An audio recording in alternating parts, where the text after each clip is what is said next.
সেটার নিচে, মানে এটার সেইটা আর একটু উন্নত আর কি। আল্লাহ এটা কত সুন্দর গাছ, আল্লাহ আমার যদি ওই গাছটার নিচে দিলাইতে আর চাইতাম না আল্লাহ, এইটাই লাস্ট, আমি ওয়াদা করলাম আর চাইতাম না। আল্লাহকে যা দিলাম তবে এটা কিন্তু শেষ, আর চাইও না কিন্তু। এখন আল্লাহর বান্দায় ওই বড় গাছের নিচে গিয়া ফল টল খাইবো, খাইয়া পানিও খাইবো, এখানে আবার আয়োজন বেশি, ছোট গাছের চেয়ে এই জায়গা আয়োজন বেশি, এনে খাইয়াটাইয়া ভাল লাগতো না, আবার আল্লাহরে ডাকবো, গাফুরুর রাহিম নাম তোমার আল্লাহ, ও আল্লাহ আল্লাহ রহমান রাহিম নাম তোমার আল্লাহ, ও আল্লাহ। এইবার আল্লাহ জিজ্ঞাসা কেরে আবার ডাকস কেন, কোন আল্লাহ এইবার কিছু ফাউনের লাগে ডাকছি না, এমনি আমার ভালো লাগে আপনারা ডাকলে, আপনি যেই দয়া করছেন আল্লাহ, আপনার দয়ার আর কোনো শেষ নাই।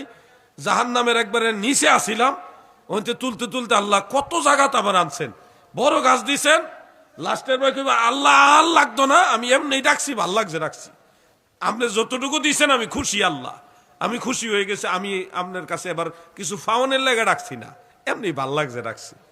আল্লাহ তাআলা তখন বলবে 10টা পৃথিবীর সমান একটা জান্নাত দেখায় বলবে, এই জান্নাতটা আমি আল্লাহ তোমারে দিয়ে দিলাম। তখন এই বান্দা বিশ্বাস করবে না, কবে আল্লাহ আপনি কি আমার সাথে দুষ্টামি করেন, মানে তার এটা বিশ্বাস হবে না। সে পাল্টা আল্লাহকে বলবে, আল্লাহ আপনি কি আমার সাথে দুষ্টামি করতেছেন?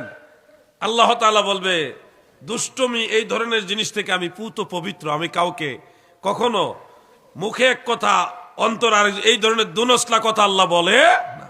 আমি বলছি 10টা পৃথিবীর সমান জান্নাত এর পরের স্টেপে তোমার জন্য রাখছি, তুমি এখন হেটার যাওগা, এখানে তোমার জায়গা নাই, তোমার জায়গা হইলো এখানে।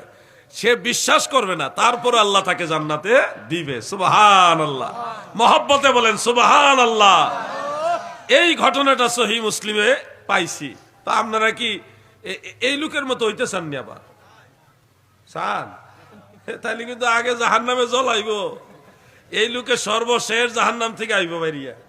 এই লোকের মতো এর না, এই লোকের স্যার একটু ভালো হইবেন, বুঝছেন না বিষয়টা?